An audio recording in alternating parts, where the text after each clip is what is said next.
সাদাকাতুল ফিতর আদায় করা হচ্ছে ওয়াজিব, কারণ সহিহ বুখারীর বর্ণনায় এসেছে, আব্দুল্লাহ ইবনে ওমর রাদিয়াল্লাহু তাআলা আনহু বলেন, ফারাদা রাসূলুল্লাহ সাল্লাল্লাহু আলাইহি ওয়াসাল্লাম যাকাতুল ফিতর। আল্লাহ রাসূল সাল্লাল্লাহু আলাইহি ওয়াসাল্লাম সাদাকাতুল ফিতরকে এটা ফারাদা শব্দ ব্যবহার করেছেন, মানে আবশ্যক, দিতেই হবে আপনাকে।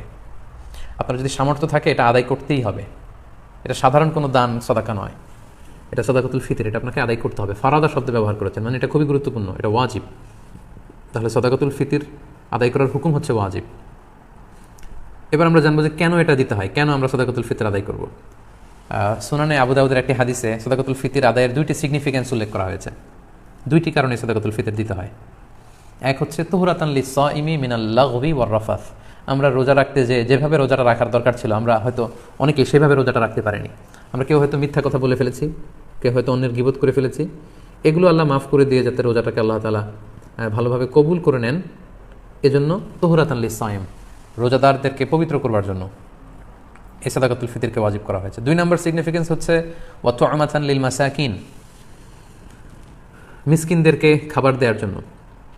সাদাকাতুল ফিতরের উদ্দেশ্য হচ্ছে ঈদের দিন যাতে কোনো গরিব মিসকিন না খেয়ে না থাকে, তাদের মুখে যেন হাসি থাকে, তাদের বাসায় যেন খাবার থাকে, এই জন্য সাদাকাতুল ফিতরকে ওয়াজিব করা হয়েছে। সহজ কথায় বলা যায়, ঈদ আসার আগেই অসহায়দের ঘরে ঘরে খাবার পৌঁছে দেওয়ার ইসলামী প্রজেক্টের নাম হচ্ছে সাদাকাতুল ফিতর। অর্থাৎ ঈদের দিন যাতে মানুষের ঘরে ঘরে তাদের দৌড়াতে না হয়, এজন্য ঈদ আসার আগে যেন তাদের ঘরে আমরা খাবার পৌঁছে দিই, এই প্রজেক্টের নাম হচ্ছে সাদাকাতুল ফিতর। এবং ঈদের দিন এটা হচ্ছে দিয়াফাতুল্লাহ, ঈদের দিন সবাই আল্লাহ তাআলার মেহমান, এজন্য ঈদের দিনে রোজা রাখা হারাম। তো ঈদের দিনে যেদিন আমরা সবাই আল্লাহর মেহমান, আমরা ঘরে পায়েস খাবো, ফিন্নি খাবো, পোলাও খাবো, মাংস খাবো, আর আমাদের অসহায় সুবিধাবঞ্চিত গরিব মানুষগুলো কিছুই খাবে না, এটার নাম ইসলাম নয়। তাই ইসলাম চেয়েছে ঈদ আসার আগে তাদের ঘরে যেন ঈদের আনন্দ পৌঁছে যায়, এবং সেটার নামই হচ্ছে সাদাকাতুল ফিতর। এই সাদাকাতুল ফিতর কার জন্য ওয়াজিব? আল্লাহর হাবিব সাল্লাল্লাহু আলাইহি ওয়াসাল্লাম বলেছেন, মুসলমানদের মধ্য থেকে সামর্থ্যবান সবার জন্য এটা ওয়াজিব।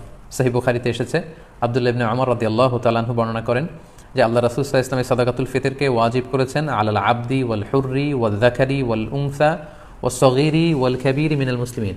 অর্থাৎ মুসলমানদের মধ্যে থেকে স্বাধীন কিংবা আজাদ করা দাস কিংবা ছোট বড় নারী পুরুষ সবার উপর এটা ওয়াজিব, যারই সামর্থ্য আছে তাকে দিতে হবে। এমন না যে আপনি প্রাপ্তবয়স্ক, আপনি আর আপনার স্ত্রী, এই দুজনের সাদাকাতুল ফিতর আপনি আদায় করলেন, আপনার ছোট ছোট ছেলে মেয়েদের সাদাকাতুল ফিতর আদায় করলেন না, না, এমনটা করা যাবে না। সবার, আপনার ঘরে যদি 6 মাসের ছোট্ট দুধ খায় এরকম বাচ্চাও থাকে, সেই বাচ্চার পক্ষ থেকে আপনি সাদাকাতুল ফিতর আদায় করে দিবেন। যিনি ঘরের কর্তা ব্যক্তি আছেন আপনি আদায় করবেন, বাবা আদায় করবে, কিংবা বড় ভাই আদায় করে দিবে। অর্থাৎ সবার পক্ষ থেকে এটাকে আদায় করতে হয়। কখন আদায় করবেন? এটা একেবারে রমাদানে একেবারে শেষের দিকে, ঈদের 1-2 দিন আগ থেকে, অর্থাৎ এখন থেকে। বাংলাদেশে গতকাল 27শে রমাদান কদর আমরা কাটিয়েছি, মালয়েশিয়াতে আমাদের 28তম রোজা চলছে। তো এজন্য এখন খুব মোক্ষম সময় সাদাকাতুল ফিতর আদায় করে দেয়ার। আল্লাহর হাবিব সাল্লাল্লাহু আলাইহি ওয়াসাল্লাম সুনানে আবু দাউদের হাদিসে তিনি বলেছেন যে মান আদ্দাহা ক্বাবলা সলাতি ফাহিয়া যাকাতুন মাকবুলা ওয়া মান আদ্দাহা বা'দা সলাহ ফাহিয়া সাদাকাতুম মিনাস সাদাকাত।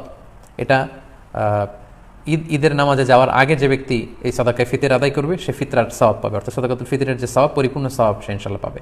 ওয়া মান আদ্দাহা বা'দা সালাহ, আর ঈদের নামাজের পরে যদি কেউ সাদাকাতুল ফিতর আদায় করে ফাহিয়া সাদাকাতুম মিনাস সাদাকাত, এটা অন্যান্য সাধারণ চ্যারিটি বা দানের মতোই একটি দান হবে।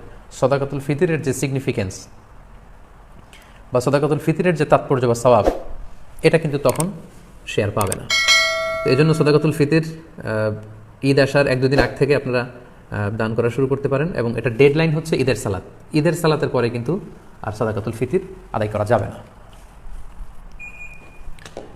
তাহলে সম্মানিত শুধু আমরা জানলাম যে কখন কাদের উপর সাদাকাতুল ফিতর আদায় করা ওয়াজিব হয়। এবারে আমরা জানব